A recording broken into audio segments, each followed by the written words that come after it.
Howdy, Spurs fans. Hope everybody's having a good day. Another huge week for us Spurs fans. Monday being Jeremy Sochan's 21st birthday. Yep. Happy birthday, my man. Hope you are enjoying the whole week. Take that time to yourself, and good to see you back in the gym already. Also, Victor Wembanyama winning 2 awards and continuously making the history books, being voted to the NBA All Rookie First Team and NBA All Defensive First Team, and he is the first rookie to be voted on the NBA All Defensive First Team. Like, oh my gosh, three more stats for the stat book right there, guys. I mean, bam, bam, bam. Like, this again is only the beginning. This is just another chapter, another footnote in the storyline to greatness, in the story that is going to be written about how he brought the San Antonio Spurs organization another championship, and how possibly he started the dynasty era again. Who knows? We'll see about that. But he's definitely staying a Spur, and I believe that this is just part of the story of his Spurs story and him becoming a Spurs legend. Shout out to Richard Jefferson for some reason, I don't know why, but he's promoting the San Antonio Spurs right now while also promoting his new show that's up and coming. That's okay with me, but like, shout out, man. Thank you, mad respect for shouting out that organization. Way to get our legend Tim Duncan out here in the spotlight for a little bit. Man, that previews, the commercials that you guys did together were hilarious. That was just really fun to see. I'm not even a Richard Jefferson fan, to be honest with you. I know him and Tim Duncan are friends, but I didn't think Tim Duncan was too much of a fan to Richard Jefferson, just because of their history. But the funny thing about Tim Duncan, he's just one of those guys that, hey, yeah, I'll be your friend, I'll still hang out with you, but I'm still also gonna talk my mess to you, to your face, and it is what it is. So, shout out Richard Jefferson, man. That's really cool, and I will definitely be tuning into that episode that you have with Tim Duncan. But I think that's the only one that I'm gonna watch. And of course, it's just gonna be a continuous busy off season for us this year, especially with all being in the lottery again. Just so much draft talk out there. It's a lot to take in, a lot of repetitive conversations, and a lot of just different viewpoints. And a lot of people have really good and valid points on what the Spurs should do in the future. But yeah, there's just so much draft talk out there. So, you can catch that anywhere. But today, on this episode, we're actually going to talk about something different, something new that maybe nobody else is really talking about the Spurs right now. And it's another episode of Spurs on the Rise, and how we seem to be having a brighter future than the Los Angeles Lakers. Yes, I said it, than the Los Angeles Lakers. So really excited about this episode. Should be just a more insight into giving you something to be hopeful for in the future. And with the Spurs organization, just another story to get you hyped about this team, and just to bring you something new to listen to and talk about this offseason. Something besides the draft, because so much of that is going on. With that said, let's get into it today.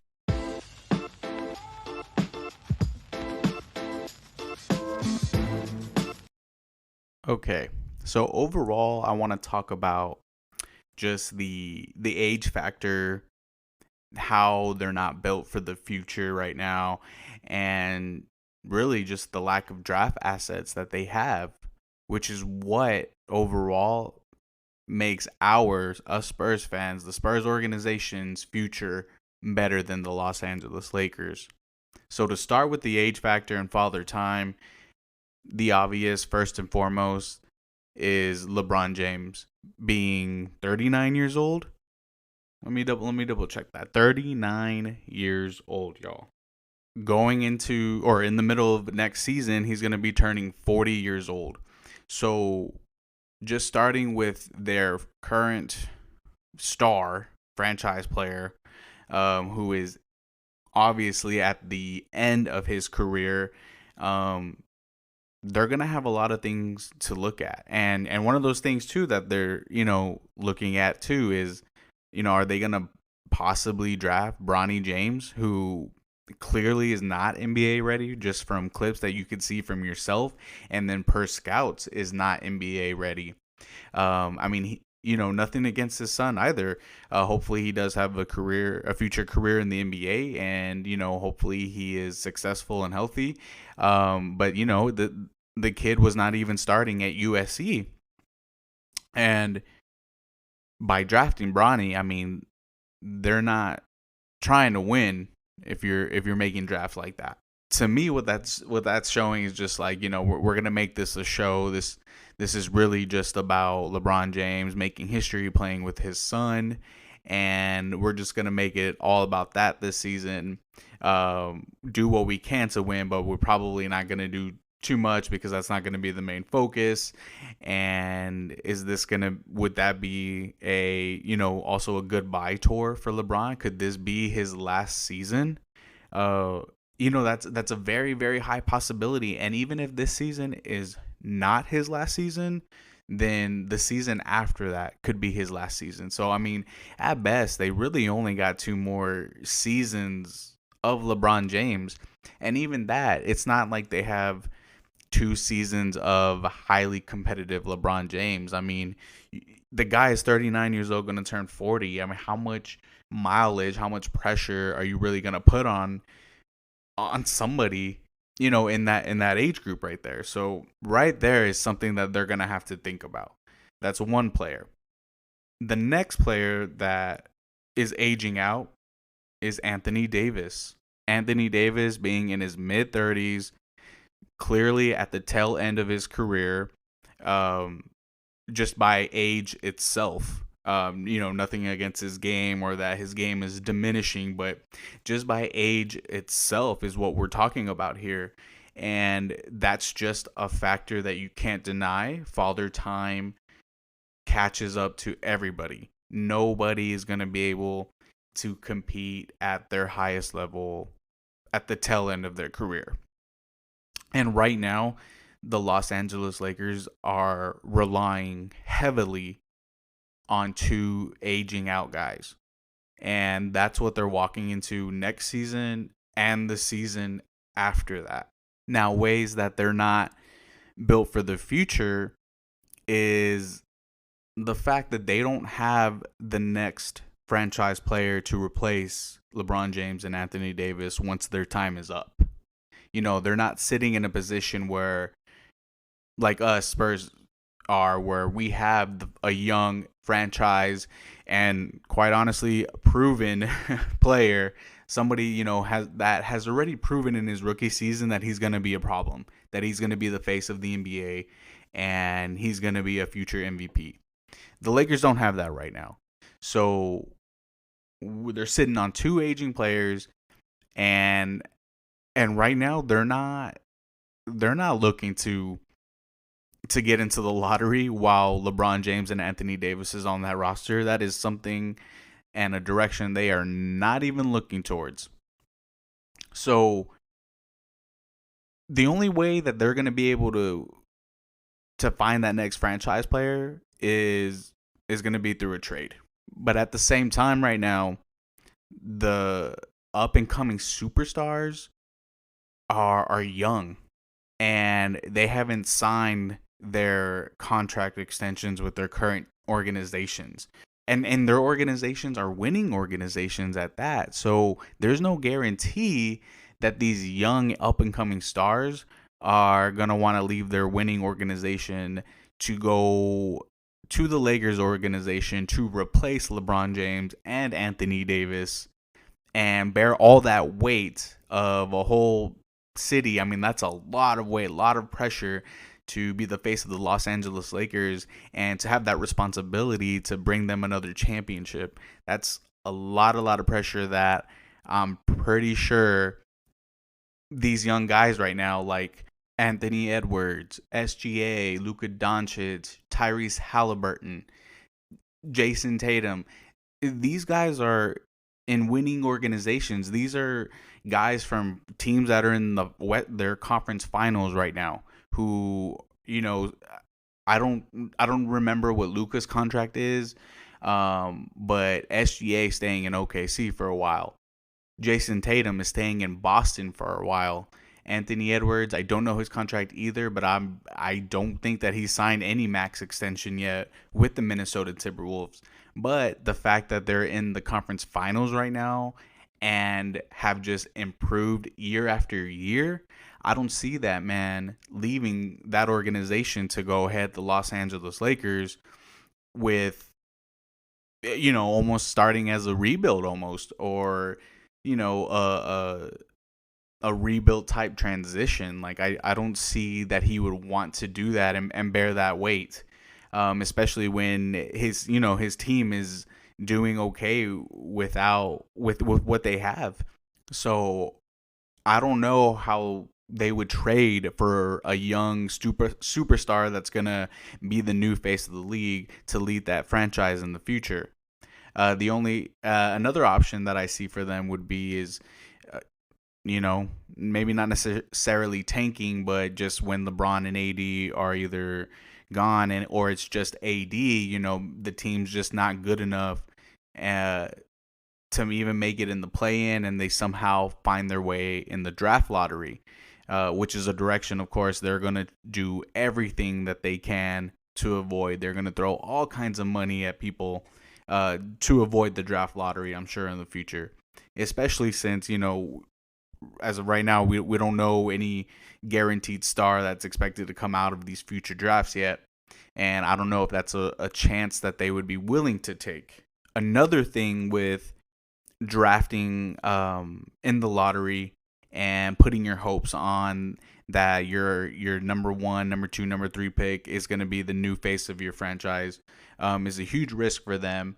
And the thing about the Lakers is they haven't won championships with a young star. That's not how they go about their winning. They always bring in a proven player, a proven perennial all-star in the league to come onto the team and head the team. They've always paired him with more all-stars, more, great role players that have experience. And that's, how they run their organization. So even if they do fall in the lottery and happen to get a top 3 pick in the future, they've just never been successful in doing that. When they drafted, I think they drafted Brandon Ingram. It was, when they bring in Brandon Ingram and they try to kind of let him run the franchise for a little bit, or they were trying to push in that direction, it didn't work out. And as soon as they could trade him for somebody more valuable, they found that package and they made that move. So again, they've never proven that they can win with an up and coming star. They've never really they've never developed any player from draft to becoming an all-star. But that's something that I see the San Antonio Spurs doing. We drafted Wemby. Obviously, he's already a star in himself, but he's going to become a superstar with the San Antonio Spurs. So we're already moving in the right direction for the future. Even if they somehow made a trade for Trae Young, one, we don't know what they're going to lose. They're probably going to lose significant role players that help them even make the play-in tournament. So, again, there's no guarantee that even if they go out and get a guy like Trae Young, that they're going to have a long-lasting run for years to come. Because let's say they do get Trae Young. Okay, so next season, they're probably going into the season with Trae Young, Anthony Davis, and LeBron James. That's great. They're going to get wins, of course, but at the same time, I still don't think that makes them a championship contending team, because I think that they're going to lose significant pieces that have helped them win in order to get Trae Young. So who knows who they bring in. And honestly, I think to start the season, if they did get Trae Young, they would start the season really relying heavily on those three, and look to find a role player later in the season, before the trade deadline. And let's say that they do all that and everything. I mean, they are currently in a win this season situation. You know, LeBron James is heading out the door, and we have to get another championship out of this guy right now before it's too late. That's the situation that they are in. Even if they get Trae Young. So let's say it's them three on the team next season, and let's say LeBron James retires the season after that. Trae Young and Anthony Davis alone is not good enough to get it done. It's not going to be good enough to bring the Lakers another championship if that scenario were to ever arise. Anthony Davis will be too old. He will not have enough in the tank to significantly help push Trae Young to lead them into a finals, to lead them to another championship. It's just going to be too much. I don't see that being a possibility. I don't see that happening. They would have to get another star, another superstar at that. And again, they're not going to have the package to put together to get another star.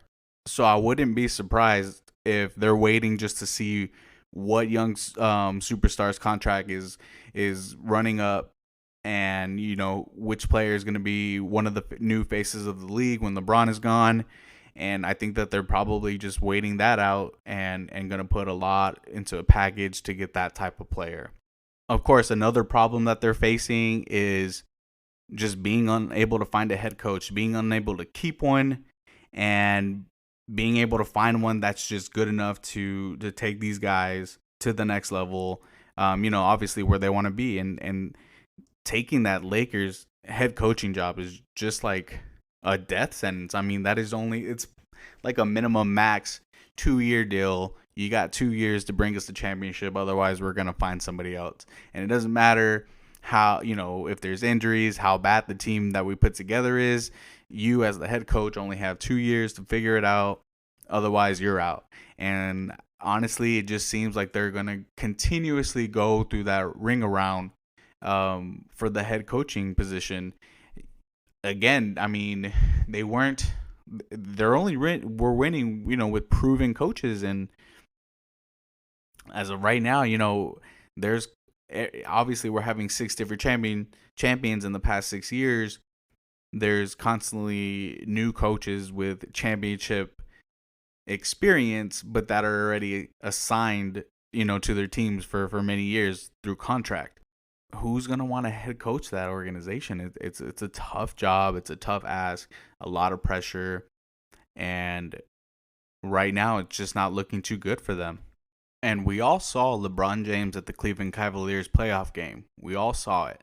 So there is a huge possibility that he could leave the Los Angeles Lakers to retire in Cleveland.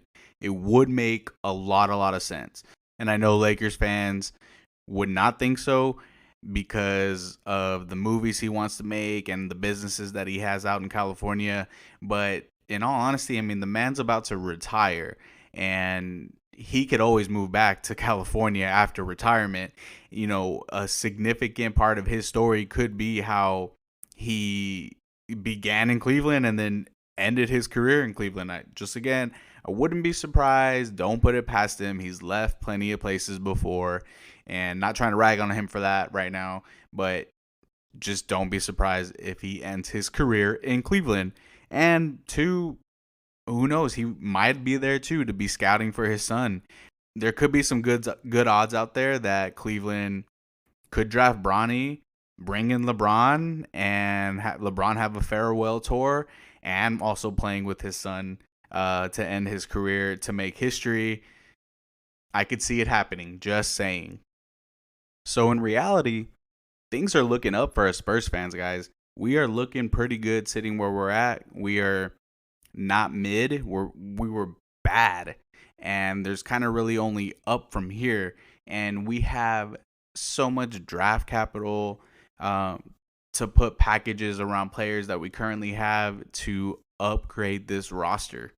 And again, I believe this organization will.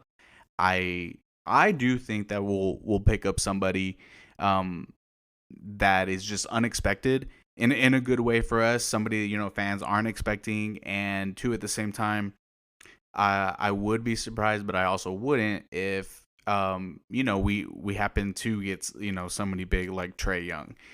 And the reason I say I wouldn't be too surprised, I guess, is because it's just a new era. It's a new day. It's a new age. Like, it's just a new time, and with the way like the city is just growing and making plans to build a new arena in the city to really bring in the Wimby era, I really think that the city and the organization are just putting a lot of effort into making this thing work and to really enjoy this run that the Spurs are gonna go on in the near future here with Wimby, and he's gonna stay a Spur. So I really think that, again, the city and the organization are doing a lot to satisfy fans, and I really think you know we didn't see anything this season, but I think now they're doing a lot behind the scenes to really satisfy fans for the next couple of seasons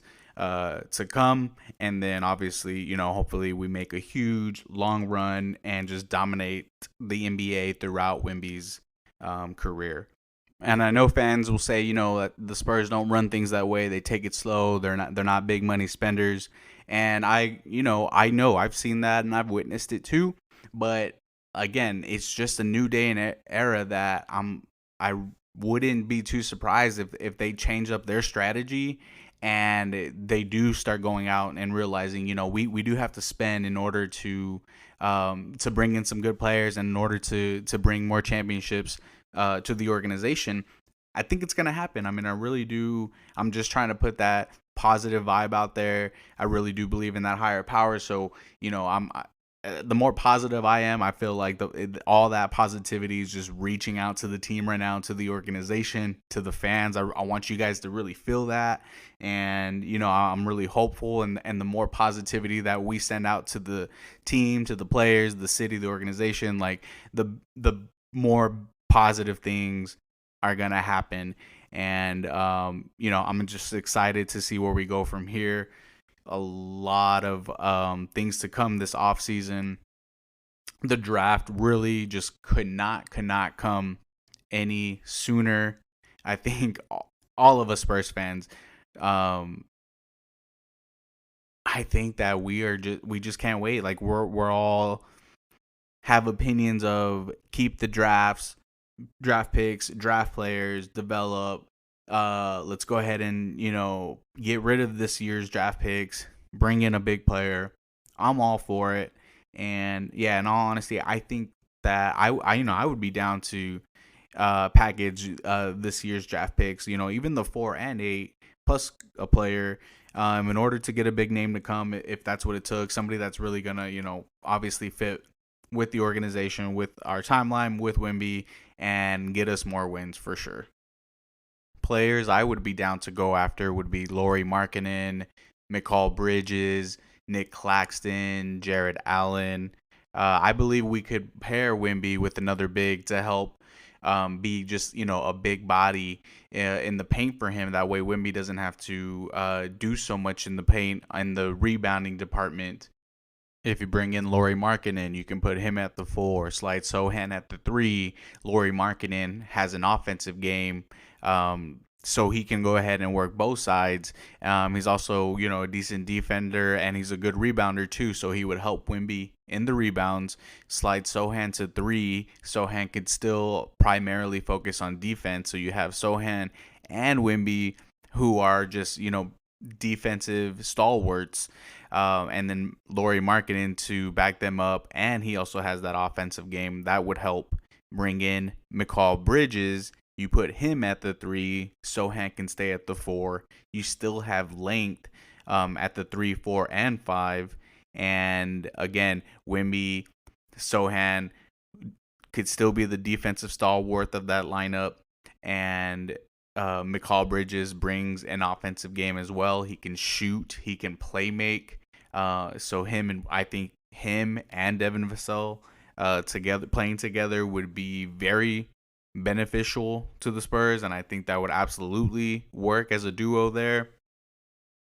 So those are just some ideas that I hope they would be looking at, and I hope that's a trade that we can work out with the other teams, because again, too, the other teams got to be able to be willing to accept our trade package, and I think that the Spurs are gonna offer what's fair for these players and what's not gonna hurt us in the future as well. But we will see. Those are just a couple of options that are off the top of my head.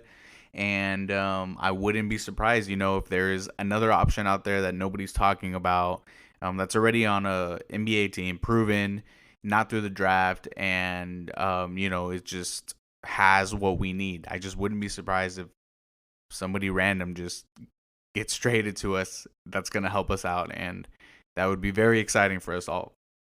Well, that's it for today. I hope you enjoyed a new topic. I hope it got you hype enough to stay positive about the team.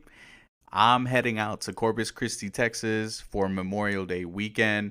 I hope everybody enjoys their weekend. Have fun. Stay safe.